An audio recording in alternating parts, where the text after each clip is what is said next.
Hello दोस्तों, नमस्कार। मेरा नाम है राशिद अली और मेरे चैनल का नाम है CS स्टडी BC।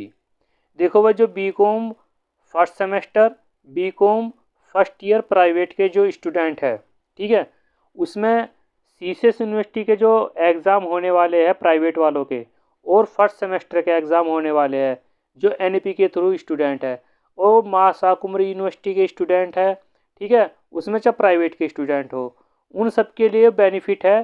क्योंकि मैंने नोट्स तैयार कर रखे हैं। आपको इन्हीं नोट्स से अगर आप तैयारी करके चले गए तो आपका पूरा का पेपर यहीं से मिल जाएगा, ठीक है। सबसे पहली बात तो यह है कि भाई, जो भी स्टूडेंट मेरी वीडियो को देख रहा है वो चैनल को सब्सक्राइब कर लीजिए, क्योंकि इसमें आपका बहुत ही फ़ायदा होने वाला है स्टेटिक्स से संबंधित। क्योंकि जो आपका बीकॉम फर्स्ट सेमेस्टर या बीकॉम प्राइवेट वाले स्टूडेंट है, चाहे वो CCS यूनिवर्सिटी से हो, चाहे महासागुर यूनिवर्सिटी से हो, और ऑल इंडिया किसी भी यूनिवर्सिटी से हो, स्टेटिक्स की तैयारी कर रहा है, ठीक है। क्योंकि ज़्यादातर जो एग्जामिनर है वो क्वेश्चन यहीं से पूछता है, इन्हीं टॉपिक से क्वेश्चन पूछता है, ठीक है। तो ज़्यादा देर ना करते हुए क्वेश्चन यानी कि वीडियो को शुरू करते हैं। देखो, पहला क्वेश्चन है सांख्यिकी की परिभाषा दीजिए, या वो पूछ लेगा सांख्यिकी का अर्थ बताइए, ठीक। Defined statics. अब देखो, ये जो क्वेश्चन है 2017 और 2019 में आया था, ठीक है भाई। CCS यूनिवर्सिटी के एग्ज़ाम में 2017 और 2019 में पूछा था कि सांख्यिकी की परिभाषा दीजिए। तो सबसे पहले हम सांख्यिकी का अर्थ बता देते हैं कि सांख्यिकी है क्या। देखो भाई, सांख्यिकी अंग्रेजी भाषा के स्टेटिक शब्द का हिंदी अनुवाद है, और अंग्रेजी भाषा के स्टेटिकस शब्द, लैटिन शब्द स्टेटस, इटालियन शब्द स्टेटिस्टा, या जर्मन शब्द स्टेटिस्टिक्स से बना है। इन सभी शब्दों का आशय किससे है भाई? राज्य यानी कि स्टेट से है, ठीक है भाई। स्टेटिक शब्द का सर्वप्रथम प्रयोग सन 1749 ईस्वी में जर्मन विद्वान ग्राट फ्राइट एकनवोल ने किया था। इसी कारण उन्हें सांख्यिकी का पिता भी कहा जाता है। तो सांख्यिकी का जो पिता है या आविष्कार है, तो वो कौन है? गॉट फ्राइट एंड कॉर्नवॉल ने किया था भाई। कब किया था? वो क्या था, इसमें आपका भाई सन आ जाएगा 1749 ईस्वी में, ठीक है भाई। और इसको किस लैटिन भाषा को अंग्रेजी के लैटिन भाषा से, ठीक है भाई, इटालियन शब्द से भी बना है। तो इसमें ये जानकारी हम दे देंगे। अब देखो, इसका मेन चीज़ ये है, सांख्यिकी का शाब्दिक अर्थ है संख्याओं से संबंधित शास्त्र से है। किससे है भाई? संख्या से संबंधित शास्त्र से है। सांख्यिकी ज्ञान की वह शाखा है जिसका संबंध संख्यात्मक तथ्यों से। सांख्यिकी शब्द का प्रयोग एक वचन और बहुवचन दोनों में किया जाता है। एक वचन का अर्थ है सांख्यिकी का विज्ञान, और बहुवचन का अर्थ है आंकड़े और समक। अब देखो, सांख्यिकी दो वचनों में होता है, यानी कि दो अर्थ होते हैं, एक वचन और बहुवचन। एक वचन में तो क्या अर्थ है भाई? विज्ञान। और बहुवचन में क्या अर्थ है? आंकड़े इकट्ठे करना या समक इकट्ठे करना, ठीक है भाई। ये तो इसका अर्थ हो गया। अब इसकी परिभाषा देख लेते हैं। छोटी छोटी परिभाषा है और ये इम्पोर्टेंट परिभाषा है, ठीक। अब देखो, सांख्यिकी जो परिभाषा है टिपेट के अनुसार जन सामान्य के लिए समक केवल क्या है? संख्या ही है। और डॉक्टर बाउले के अनुसार सांख्यिकी गणना का विज्ञान है। और बोर्डिंगटन के अनुसार सांख्यिकी अनुमान एवं संभावनाओं का विज्ञान है। आपको मैं बताता चलूँ, जो डॉक्टर बाउले है, सांख्यिकी गणना का विज्ञान जो है, ये परिभाषा 2-3 बार पूछी जा चुकी है एग्जाम के अंदर। और उसमें क्या पूछता है? वो पूछता है कि सांख्यिकी गणना का विज्ञान है, इसके अर्थ को समझाइए, ठीक है। आने वाले क्वेश्चनों में मैं इसको डिफाइंड करूँगा, ये बताऊंगा कि ये परिभाषा कितनी बार रिपीट हो चुकी है। तो छोटी छोटी परिभाषा है, मैंने लंबी लंबी परिभाषा नहीं ली है, छोटी छोटी परिभाषा ली है, और इम्पोर्टेंट जो राइटर है उनकी परिभाषा ली है सांख्यिकी के अर्थ को समझाने के लिए। और ये परिभाषा बड़े बड़े एग्ज़ामों में भी पूछी जाती है, जो बड़े बड़े कंपटीशन टीजीटी पीजीटी के एग्ज़ाम में भी ये पूछी जाती है। ठीक है, तो हमारा पहला क्वेश्चन था कि सांख्यिकी की परिभाषा दीजिए या सांख्यिकी का अर्थ बताइए। अब ये क्वेश्चन 2017 और 2019 में पूछा गया था, तो मैंने डिटेल्स में आपको ये चीज़ें बता दी। ठीक है भाई, नेक्स्ट क्वेश्चन देखते हैं भाई। नेक्स्ट क्वेश्चन है सांख्यिकी प्रमुख सीमाएं बताइए। अब देखो ये क्वेश्चन 2007 में और फिर 2021 में पूछा। ठीक है भाई, 2007 से फिर 2021 में पूछा, क्योंकि एग्जामिनर सिर्फ वही क्वेश्चन लेता है जो एग्जाम में पूछ चुका है। ज़्यादातर 99 क्वेश्चन पूछने की संभावना वही रहती है जो वो एग्जाम में पूछ चुका है। ठीक है भाई, तो इसका उत्तर है सांख्यिकी निश्चित ही एक बहुत महत्वपूर्ण विज्ञान है, परंतु इसकी कुछ सीमाएं भी है। इसका वर्णन उल्लेख निम्नलिखित है। नंबर 1, सांख्यिकी केवल समूहों का अध्ययन करती है, व्यक्तिगत इकाइयों का अध्ययन नहीं करती, क्योंकि जो सांख्यिकी है वो सिर्फ आंकड़े या समूहों का अध्ययन करती है, व्यक्तियों का अध्ययन नहीं करती। ठीक है भाई, दूसरा पॉइंट है इसमें, सांख्यिकी के परिणाम अनुमान रूप से सत्य होते हैं, क्योंकि जो आंकड़े होते हैं वो ज़्यादातर सत्य होते हैं। नंबर 3, सांख्यिकी के समंकों में एक रूपता व सजीयता होनी चाहिए, यानी कि अलग अलग नहीं होनी चाहिए उसमें, यानी कि जो एक रूपता है वो बिल्कुल सेम होनी चाहिए। ठीक, वे अलग अलग नहीं होनी चाहिए इसमें। इसका उचित प्रयोग केवल विशेषज्ञ ही कर सकते हैं, हर किसी पर सांख्यिकी का अनुमान नहीं लगाए जा सकते। ठीक, जैसे कि भाई मौसम विभाग है, वो किसके आधार पर अनुमान लगाता है, वो सांख्यिकी अनुमान पर आधार लगाता है, ना कि ये कह देता है भाई आज बारिश होगी और क्या पता हो बारिश ना हो। ठीक है, तो इसी तरह इसमें अनुमान भी लगाए जाते हैं, और जो एक रूपता ये समंक इकट्ठी की जाती है, यानी कि आंकड़े इकट्ठे किए जाते हैं, वो बहुत सोच समझ के इकट्ठे किए जाते हैं। वे ऐसे नहीं कि भाई कहीं से भी डाटा उठाया और आपको बता दिया, इस पर रिसर्च होती है बाकायदा। ठीक है भाई, रिसर्च होती है, शोध होता है, जब जा कर के ये आपके सामने प्रस्तुत होते हैं। ठीक है भाई, तो इनका जो उचित प्रयोग होता है वो केवल विशेषज्ञ द्वारा ही होता है भाई। क्वेश्चन नंबर 3, सांख्यिकी नियमितता नियम क्या है। देखो मैं आपके लिए बहुत इंपॉर्टेंट क्वेश्चन लाया हूँ, और वे इंपॉर्टेंट क्वेश्चन लाया हूँ जो एग्जामिनर आपसे पूछ चुका है और पूछने की पूरी संभावना रहेगी यहाँ तक। ठीक है, देखो सीसीएस यूनिवर्सिटी के 10 जनवरी से पहला पेपर है। ठीक, और इसी तरह क्योंकि महासागर यूनिवर्सिटी वाले उनके भी एग्ज़ाम फॉर्म भरे जा रहे हैं जो सेमेस्टर प्रणाली से स्टूडेंट है। सीसीएस यूनिवर्सिटी के जो स्टूडेंट है, प्राइवेट हो चाहे रेगुलर हो, देखो रेगुलर के एग्ज़ाम तो फॉर्म भरे जा चुके, उनकी डेट शीट भी आ गई। ठीक है, और अब उनके प्राइवेट के भी एग्ज़ाम डेट शीट आ जाएगी। अब महासागर यूनिवर्सिटी के एग्ज़ाम फॉर्म भरे जा रहे हैं, first semester, third semester, fifth semester के भी एग्ज़ाम फॉर्म भरे जाएंगे। ठीक, तो उन स्टूडेंट को बहुत ही बेनिफिट होने वाला है यहाँ से, उनकी तैयारी बहुत अच्छे तरीके से हो जाएगी अगर मेरी इन वीडियो को देख लेगा वे। ठीक, क्योंकि मैं इनकी तैयारी करा रहा हूँ और ये क्वेश्चन बिल्कुल हेल्पफुल रहेगा, यहाँ से क्वेश्चन बिल्कुल भी बाहर नहीं जाएगा। जो सीबीएसई स्टूडेंट है, देखो मैंने इंग्लिश में क्वेश्चन लिख रखा है, तो आप इसकी जो इंग्लिश में जो क्वेश्चन लिख रखा है आप इसका इंग्लिश में ट्रांसलेट देख लीजिए अपनी बुक के अनुसार, क्योंकि जो भाई मेरे पास जो बुक है वो हिंदी मीडियम के अनुसार है। ठीक, तो मैंने जो नोट्स तैयार कर रहे हैं वो हिंदी मीडियम के अनुसार नोट्स तैयार करे हैं, पर इसमें एक बेनिफिट ये है कि जो सीबीएसई स्टूडेंट है वो इंग्लिश वाला जो मैंने नीचे लिख रखा है उसका अर्थ उसको अपनी बुक से नोट आउट करके तैयारी कर सकता है। ठीक है भाई, तो पर एक बात ध्यान और ज़रूर दीजिए, क्योंकि भाई अगर आप इस चैनल को सब्सक्राइब नहीं करेंगे तो इसमें भाई आपका ही दोष हो जाएगा, क्योंकि वीडियो बहुत मेहनत से बनाई जाती है।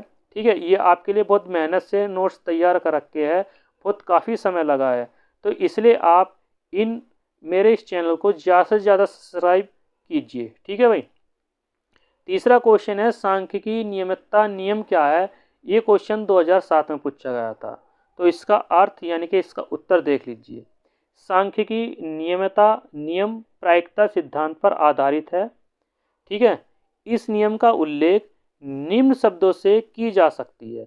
यदि किसी बड़े समूह में दैव निर्देशन द्वारा उचित रूप से बड़ी संख्या में इकाइयों या मदों को चुन लिया जाए तो यह अनुमान निश्चित है कि इन इकाइयों में उस बड़े समूह के गुण औसत रूप से आ जाएंगे। इसे ही सांख्यिकी नियमितता नियम कहते हैं। ठीक है भाई। नेक्स्ट क्वेश्चन देखते हैं भाई। Question number 4। देखो मैंने आपसे अभी बताया था कि सांख्यिकी गणना का विज्ञान है, ये परिभाषा किसकी है। क्वेश्चन नंबर 1 में मैंने 3 परिभाषा दी थी, टिप्टे के अनुसार, बाउले के अनुसार और बोडिंगटन के अनुसार। अब दूसरे नंबर की जो परिभाषा थी क्वेश्चन नंबर 1 में, सांख्यिकी गणना का विज्ञान है, ये कथन किसका है। ये कथन जो है ये डॉक्टर बाउले के अनुसार है। किसके अनुसार है? डॉक्टर बाउले के अनुसार है। अब देखो ये परिभाषा 2008 में पूछी थी। अब 2008 के बाद सीधा जब 2021 का सेमेस्टर का पेपर हुआ था, बीकॉम फर्स्ट सेमेस्टर का स्टैटिस्टिक्स का, अब पूछी है इन्होंने। ठीक है भाई, 2021 में पूछी थी। अब देखो इसका अर्थ, सांख्यिकी गणना का विज्ञान है, ये कथन किसने दिया? डॉक्टर बाउले ने दिया था। किसने दिया भाई? डॉक्टर बाउले ने दिया है।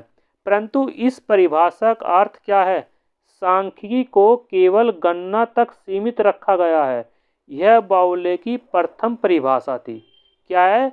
बाउले की प्रथम परिभाषा। मेन पॉइंट है भाई ये। अगर आप एग्जाम के अंदर इस चीज को लिख आए तो एग्जामिनर आपको फुल नंबर देगा, क्योंकि ये 3 नंबर में पूछी जाती है। किस में पूछी जाती है?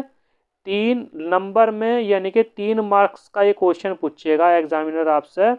अब आपको ये, अगर आप ये लिख आए कि ये बाउले की कौन सी परिभाषा है, प्रथम परिभाषा है, ये ध्यान रखना। कौन सी है भाई? बाउले की प्रथम परिभाषा है। ठीक है। और इसमें क्या करी जाती है? केवल ये गणना तक सीमित रखी गई है। ये परिभाषा क्या है? गणना तक सीमित रखी गई है। ये प्रथम परिभाषा है इसकी। ठीक है भाई। नेक्स्ट क्वेश्चन देखते हैं भाई। Question number 5। ठीक है भाई। सांख्यिकी माध्यों का विज्ञान है। ठीक है। किसका है? माध्यों का विज्ञान है। विवेचना कीजिए या इसकी एक्सप्लेन कीजिए। यो 2022 के सेमेस्टर में पूछी गई थी परिभाषा। और ये भी परिभाषा किसकी है? ये भी परिभाषा बाउले की है। अब देखो बाउले ने 3-4 परिभाषा दी है। अब देखो इसका अर्थ पढ़ लेते हैं। सांख्यिकी माध्यों का विज्ञान है, यह परिभाषा या कथन किसने दिया है भाई? डॉक्टर बाउले विद्वान का है, यानी कि डॉक्टर बाउले ने दिया। इसकी कौन सी है? दूसरी परिभाषा है।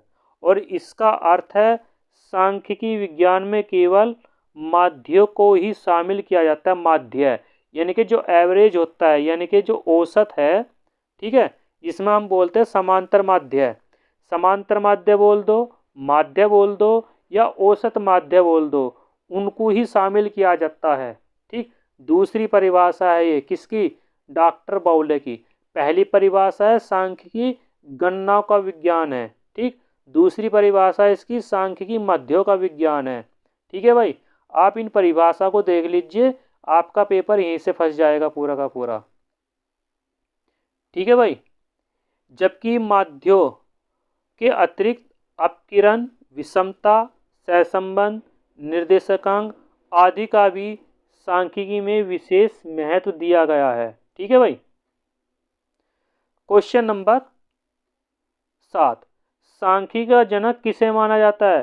तो सांख्यिकी का जनक, पहले क्वेश्चन में मैंने आपको इसमें थ्योरी कराई थी। सांख्यिकी का जो जनक है या पिता है वह है गॉटफ्राइड एक्नोवोल। ठीक है। गॉटफ्राइड एक्नोवोल जो सांख्यिकी के जनक है भाई। ठीक है। Question number 8।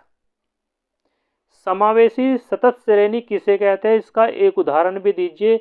2010 में पूछा गया था भाई ये क्वेश्चन। कब पूछा गया था? 2010 में पूछा गया था। अब समावेशी श्रेणी क्या है उसका उदाहरण भी मैंने दे रखा है भाई। अब देख लीजिए, देखो जो समावेशी श्रेणी है, ठीक, सतत श्रेणी है, समावेशी सतत श्रेणी है वह श्रेणी जिसके एक वर्ग की अन्य सीमा एवं अगले वर्ग की निम्न सीमा का मूल्य नहीं हो, वह समावेशी सतत श्रेणी कहलाती है। जैसे 0 से 9, फिर अगली जो श्रेणी होगी वो 10 से 19 हो जाएगी, यानी कि 10 से 20 नहीं होने की। जैसे आपने देखा होगा कि 0 से 5, ठीक, या 5 से 10, तो उसको बोलते हैं खंडित श्रेणी या अखंडित श्रेणी, ठीक। पर जो इस तरह की जो श्रेणी होती है, ठीक है भाई, जो इस तरह की जो श्रेणी होती है वो बोली जाती है समावेशी श्रेणी, ठीक। तो ये समावेशी श्रेणी का एक उदाहरण है। क्वेश्चन नंबर 9, केंद्रीय प्रवृत्ति के माप से क्या आशय है या क्या अर्थ है। ये क्वेश्चन नंबर 2010 में पूछा गया था, ठीक। क्रैंगस्टन एवं काउडेन के अनुसार माध्य समंकों के विस्तार के अंतर्गत स्थित एक ऐसा मूल्य है जिसका प्रयोग श्रेणी के सभी मूल्यों का, ठीक है भाई, श्रेणी के सभी मूल्यों का प्रतिनिधित्व करने के लिए किया गया है। क्योंकि माध्य समंकों के विस्तार के अंतर्गत ही कहीं होता है, इसलिए कभी कभी यह केंद्रीय मूल्य का भी माप करता है, ठीक है भाई। अब देखो भाई, अगर आप चैनल को सब्सक्राइब नहीं करेंगे तो भाई हम जो इतनी मेहनत से वीडियो बनाते हैं आपके लिए इतनी मेहनत से नोट्स तैयार कर रखे हैं, तो किसके लिए कर रखे हैं, आपकी बेनिफिट के लिए कर रखे हैं, जिससे बच्चे को इधर उधर भागना ना पड़े। जिसने कुछ भी नहीं खरीद रखा, यानी कि स्टैटिक्स में अभी तक कुछ भी नहीं खरीदा, कुछ भी तैयारी नहीं करी, तो मेरे चैनल से जुड़ जाओ, तो मैं आपकी पूरी स्टैटिक्स की तैयारी अपने चैनल के माध्यम से करा दूंगा। अब डेली वीडियो आएगी आपके लिए, ठीक है भाई, दूसरे या तीसरे दिन डेली वीडियो आएगी आपके लिए। क्वेश्चन नंबर 10 है, चैनल को जरूर से जरूर सब्सक्राइब कर लीजिए भाई, आपसे रिक्वेस्ट है। क्वेश्चन नंबर 10 है, प्रतिगमन का शाब्दिक अर्थ क्या है, ठीक है भाई। प्रतिगमन का शाब्दिक अर्थ क्या है। प्रतिगमन का शाब्दिक अर्थ है वापस लौटना या पीछे हट जाना, ठीक है। क्वेश्चन आया था 2010 में। सांख्यिकी विभ्रम क्या है, ठीक है, ये 2011 में पूछा गया था। तो सांख्यिकी विभ्रम का आशय अशुद्धि या गलती से नहीं होता। सांख्यिकी में विभ्रम किसी पद के वास्तविक मूल्य और अनुमानित मूल्य के अंतर को कहते हैं। चाहो तो नोट्स बना सकते हो, जो मैं वीडियो अपलोड कर रहा हूँ आपके लिए, ठीक है भाई। जो मैंने ये आपके नोट्स नोट्स बना रखे हैं, तो इस वीडियो को रोक कर आप खुद के नोट्स बना सकते हो, ठीक है। आपकी खुद की तैयारी भी हो जाएगी, बहुत अच्छे से नोट्स भी तैयार हो जाएंगे आपके, ठीक है।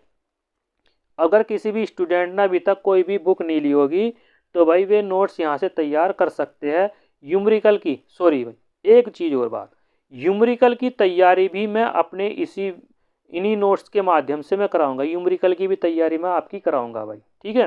वही यूमरिकल कराऊंगा जो ज़्यादातर एग्जामिनर उन्हीं यूमरिकल के आधार पर क्वेश्चन पूछता है, उससे बाहर वो क्वेश्चन नहीं पूछने का।